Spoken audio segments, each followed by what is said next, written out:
Apa itu prosedural? Mereka harus punya dokumen yang lengkap. Dan yang utama mereka mampu berbahasa. Jangankan bahasa Serbia, bahasa Inggris aja belepotan. Ya kan? Betul, bukan menghina ya Pak ya, tapi ini Kemudian kenyataan. kemudian mereka punya visa kerja.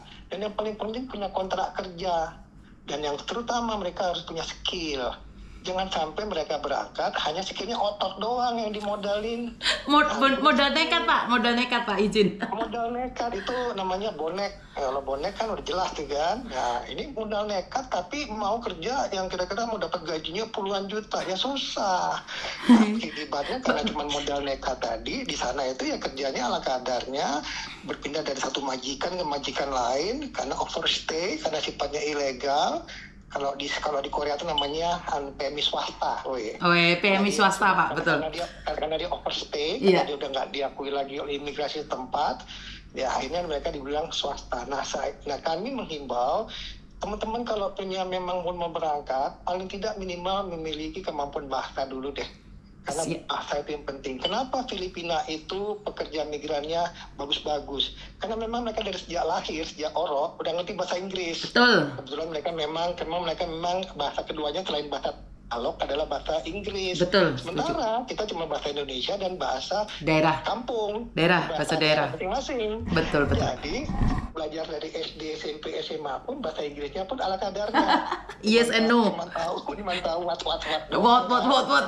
Nah, itulah menyebabkan teman-teman kompetensinya dianggap masih kurang dan pada saat berangkat tidak punya kesiapan, skill yang cukup. Betul. Itu yang menyebabkan akhirnya ngambil jalan pintas, ngambil instan. Okay. Nah, disinilah dimulai nanti terjadinya tadi ada pelanggaran-pelanggaran untuk berangkat secara prosedural gitu. Betul. Bapak ada satu titipan pertanyaan ini Pak. Apakah pekerja migran yang di kapal pesiar tidak boleh daftar BPJS Ketenagakerjaan Pak? Gimana coba ulangin? Pekerja kapal pesiar Pak. Apakah memiliki BPJS Ketenagakerjaan? Ini titipan pertanyaan tadi Pak. Oke, jadi ini sekalian saya buat edukasi teman-teman semua ya yang dengerin ya. Jadi gini, Undang-Undang 18 ini diterbitkan tahun 2017.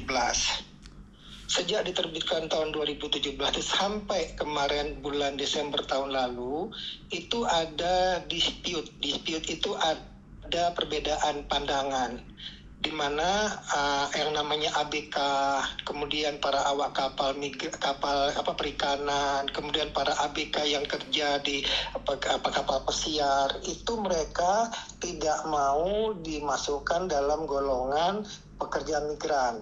Padahal dalam Undang-Undang 18 itu dikatakan pekerja migran Indonesia adalah orang Indonesia yang bekerja di luar negeri mendapatkan upah dari luar negeri.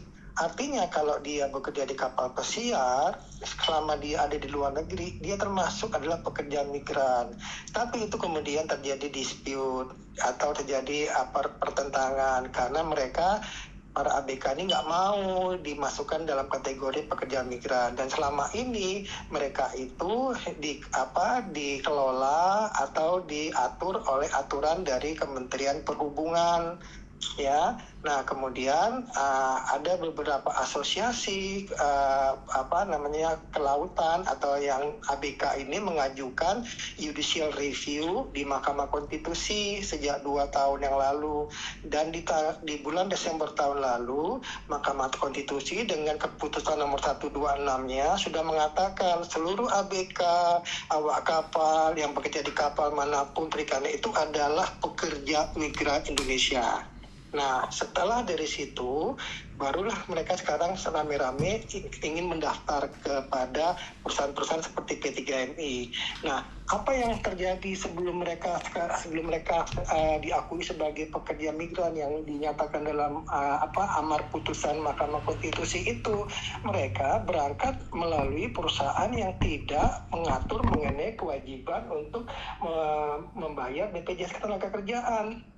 Ya kan? Okay. Nah, pada saat mereka tidak membayar BPJS Ketenagakerjaan, jika terjadi sesuatu, negara nggak bisa hadir karena mereka tidak membayar asuransi perlindungan ininya selama mereka bekerja.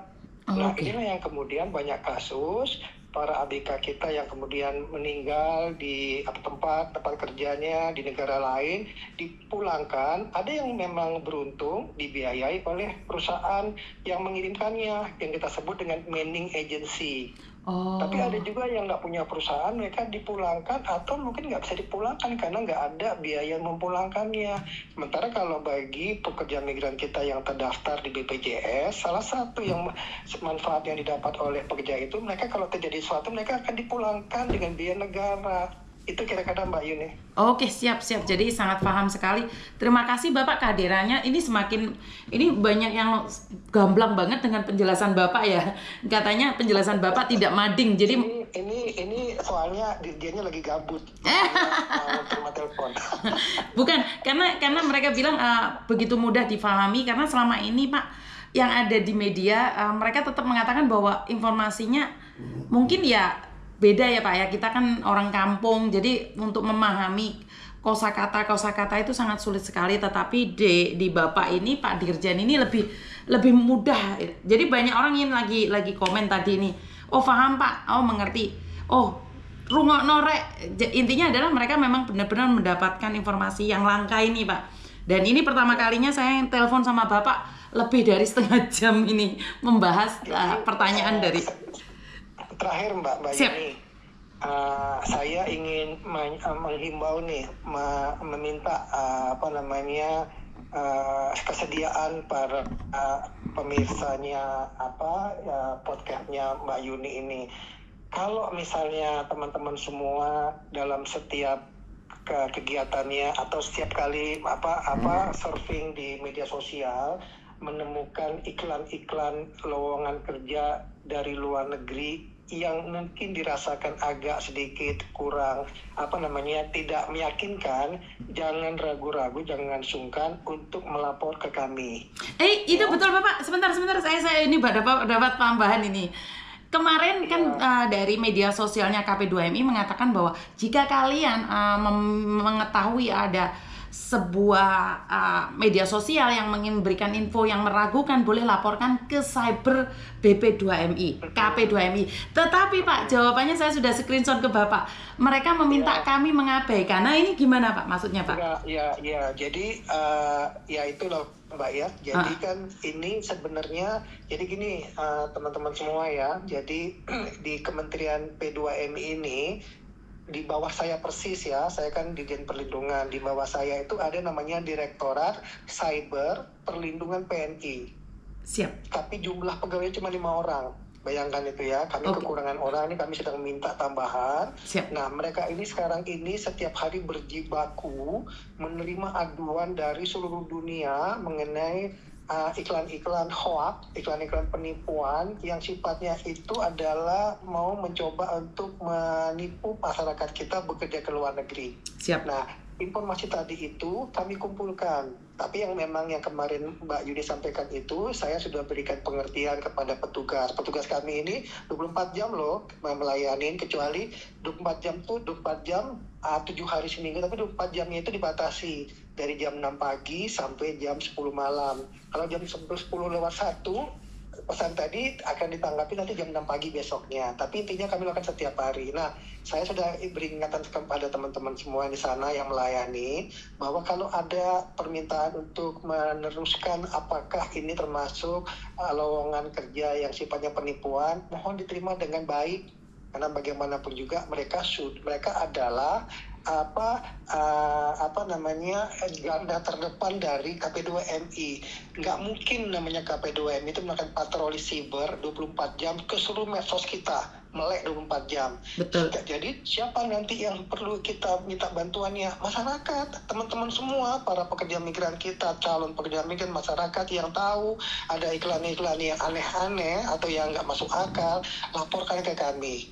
Nah, nanti kami akan teruskan ke Direktorat Cyber. Direktorat Cyber nanti akan melakukan apa yang kami lakukan. Pertama, kami akan minta ke Kementerian Komunikasi dan Digital namanya Kementerian Komdigi, dulu namanya Kominfo. Oh, Kami sudah kerja sama. Tolong iklan ini di take down. Kami minta di take down di Facebook, di Instagram, kemudian di Twitter, sekarang namanya X ya, di TikTok. Itu biasanya nggak butuh waktu lama di take down. Tapi yang namanya iklan penipuan, mati 1, besok tumbuh 1000. Nah, aja begitu, terus begitu. Kejar-kejarannya kita seperti gitu. Tapi intinya negara hadir, negara nggak tidur. Kalau ada kayak gitu itu kita selalu. Cuman kan masyarakat nggak tahu. Iya Pak, tapi jawabannya nggak enak banget Pak saat dikatakan abaikan saja. Kita terkejut saat. Ya, itu sudah saya berikan juga pengertian sama mereka. Mohon itu dapat diterima bahwa nanti akan kami kaji lebih lanjut ini seperti apa iklannya, dan kalau memang seperti itu ya kami sepakat bahwa ini adalah iklan-iklan yang memang tidak sesuai dengan peruntukannya, ada tendensi untuk melakukan penipuan. Tapi sekali lagi garda terdepan untuk kami bisa menghilangkan atau mengurangi iklan-iklan penipuan kerja di luar negeri itu, masyarakat tolong juga sampaikan ke kami. Siap. Informasi tersebut. Mbak Yuni nanti tolong aja di-share dalam itu komen yang ada di YouTube itu. Siap. Nomor call center kami yang pernah kami sampaikan ke Mbak Yuni. Siap. Nah, call center tadi itu silahkan laporkan saja kalau misalnya ada yang aneh-aneh iklan lowongan kerja, nanti akan kami teruskan ke Direktorat Cyber. Nanti Direktorat Cyber akan melakukan koordinasi. Pertama koordinasinya adalah ke Komdigi tadi, Kementerian Komunikasi dan Digital, untuk di take down. Kemudian kami juga akan laporkan ke Bareskrim, ke pihak-pihak aparat penegak hukum untuk dilakukan penelusuran lebih lanjut. Kenapa? Kementerian P2MI nggak punya kewenangan menyidik. Siap Bapak. Kami kan PNS, kami harus meneruskan ini ke pihak berwajib, dalam hal ini kepolisian, gitu ya Mbak. Oke, ya. Siap Bapak. Mungkin pesan ya. Ditambah lagi cybernya Pak, karena cyber adalah harapan kami, di mana kalau 5 orang jelas nggak kuat Pak. Mungkin izin Pak Menteri. Ya, jadi saat ini terus terang ya, call center nanti yang sama Mbak Yuni itu nanti akan di-share itu nomornya itu adalah nomor yang memang itu adalah nomor yang hidup 24 jam, tapi memang tadi jam kerjanya sampai jam 6, dari jam 6 pagi sampai jam 10 malam. Nah, nomor itu adalah nomor WhatsApp bisnis. Nah, WhatsApp bisnis ini punya keistimewaan tapi terbatas, yaitu dia hanya bisa di-cloning di 4 device. Betul. Siap, ya, nah, 4 device tadi dibagi 2. Satu di bawah Pak Direktur Mangiring yang Mbak Yuni sudah tahu. Siap. WhatsApp-nya dipegangin HP yang dia pegang 24 jam. Siap. 2 lagi di bawah Pak Direktur Firman, dia juga dipegang oleh WhatsApp-nya.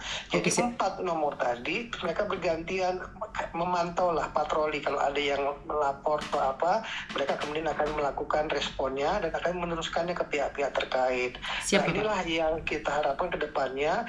Kami sedang menyempurnakan sistem pelaporan yang nantinya akan lebih banyak lagi petugas yang bisa melayaninya, Mbak. Saat ini baru ada 4. Iya, siap. Ya. Dan kemarin juga saat saya bertemu dengan Pak Yuda secara langsung ya Pak ya, kemarin kebetulan saya bertemu dengan Pak Yuda, dengan Pak Martin Simanjuntak, dan Pak Yuda juga menyampaikan yang Bapak berikan aplikasi itu, dan semoga bermanfaat dan kita mau berharap ada yang mencoba.